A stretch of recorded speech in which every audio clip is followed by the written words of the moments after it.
গল্পখন এগৰাকী 22 বছৰীয়া সুন্দৰ যুৱতী নন্দিনীক লৈ। নন্দিনী তেওঁৰ বিধৱা মাতৃ গৌৰীৰ সৈতে এখন সৰু গাঁৱত বাস কৰিছিল। পিতৃৰ মৃত্যুৰ পাছত মাক জীয়েকৰ জীৱন দুখ কষ্ট আৰু সংগ্ৰামেৰে ভৰা হৈছিল। গৌৰীয়ে দিন ৰাতি মজদুৰি কৰি ঘৰ চলাইছিল আৰু নন্দিনীয়ে ঘৰ ব্যৱস্থা সামৰি লৈছিল। নন্দিনী এতিয়া পূৰ্ণ যৌৱনীয়া। তেওঁৰ ৰূপ ৰং সুনীত গভীৰ কলা চকু আৰু লহপহীয়া কলা চুলি আৰু কোমল ত্বক গাঁৱত সকলোতে সুৰুচিপূৰ্ণ। কিন্তু তেওঁৰ অন্তৰত এজনো আগ্নেয় অনুৰাগ, এজনা অজ্ঞাত পিয়াস চলিছিল, যাক তেওঁ নিজেও বুজি নাপাইছিল। এদিন গাঁৱত এজন যুৱ সাধু আহি উপস্থিত হ'ল। তেওঁৰ নাম মহেশ্বৰ। সেই সাধুৱে গাঁৱৰ পুৰণি শিৱ মন্দিৰত থাকিবলৈ ধৰিলে। তেওঁৰ গম্ভীৰ মুখমণ্ডল, তেজস্বী চকু আৰু শান্ত মৰমীয়াল হাওভাৱে সকলোকে আকৰ্ষিত কৰিছিল। ভিক্ষা বিচাৰি ফুৰি ফুৰি সাধু এদিন নন্দিনীৰ ঘৰলৈ আহিল। সেয়া দিনত গৌৰী খেতিত আছিল। নন্দিনীয়ে নিজে দুৱাৰ খুলি সাধুক ভিক্ষা দিলে। যেতিয়া মহেশ্বৰ নন্দিনীক চকু পৰিল, তেওঁৰ অন্তৰত দুখটোকনিয়ে যেন গতি বাঢ়িলে।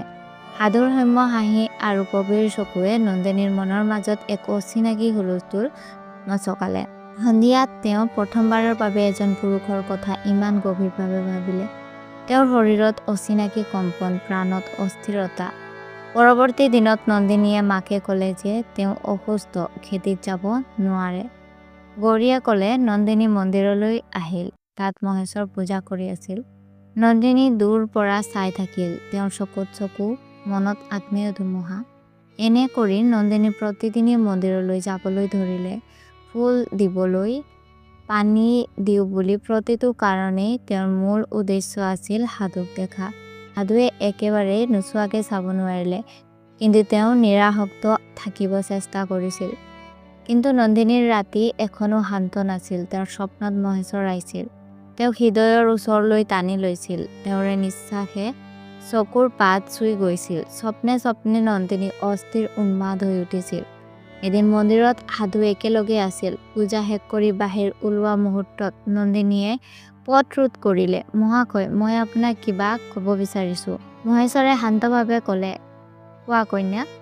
কপাহৰ দৰে কঁপি থকা কণ্ঠত নন্দিনী ক'লে, মই আপোনাক ভাল পোৱা আৰম্ভ কৰিছোঁ। মোৰ মন, মোৰ শৰীৰ সকলো আপোনাৰ বাবে।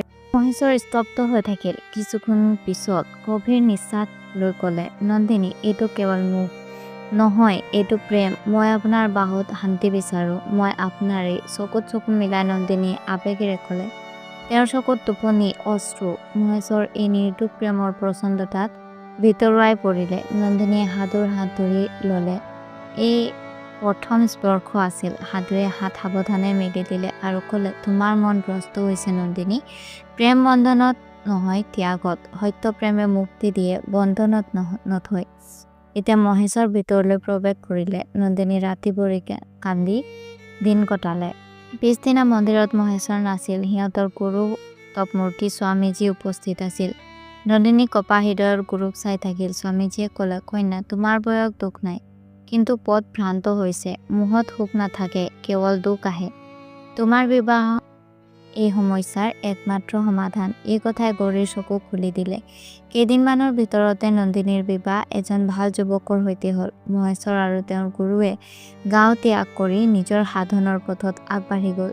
নন্দিনী এতিয়া নতুন জীৱনত সুখী। শিক্ষা। এই গল্প আমাক এয়াই শিকায়, মোহ আৰু প্ৰেমৰ মাজত অতি সূক্ষ্ম কিন্তু গভীৰ পাৰ্থক্য আছে।